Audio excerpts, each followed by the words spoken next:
we ask you a bit about the very sad news that came out on Sunday first.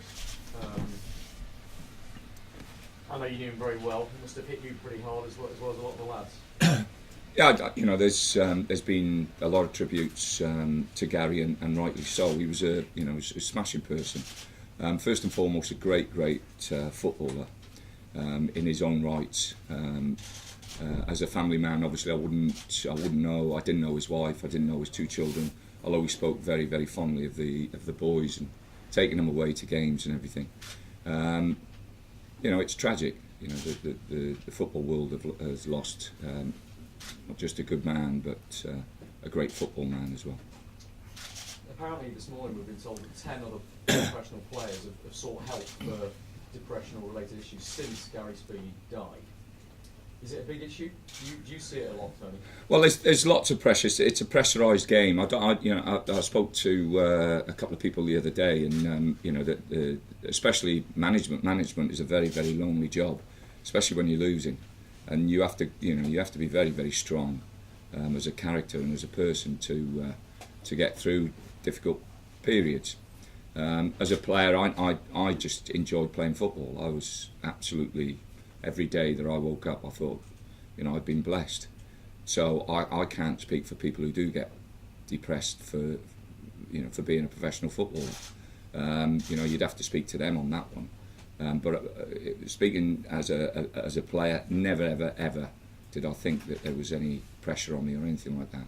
As a manager, it's a little bit different.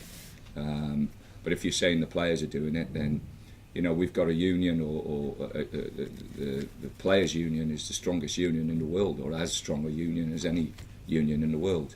And I'm sure Gordon would be the first one to want to get that sorted out and get his members organised and set up in a way that would protect them. It's always difficult to talk about the future in Wales and Welsh football, but I suppose that's the inevitability of it. He was the national team manager. Where does Wales go from here? Where does the Welsh national team go? I'm not too, like most people, I'm not too concerned about what Wales do, what they don't do. I think the biggest thing is that we give Gary, and his family, especially his family, the time and respect that they need now, to get through this unbelievable incident. Football drops into insignificance in that respect, and I haven't even thought about what the Welsh team are going to do, or what Wales are going to do football-wise.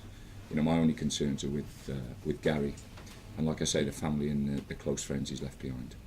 Matthew, can we ask you about the same sort of thing? I mean, do you know of players that have suffered from depression? Is it an issue for footballers?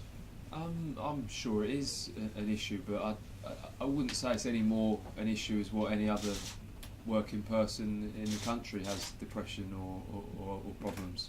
I just think because you are a footballer doesn't mean that you can't have those issues. I think that's the key, that people would assume you wouldn't, because it's such a great job and great lifestyle, and we're very fortunate to do what we do. That doesn't mean that you still can't have your problems. So I think it's important to remember that.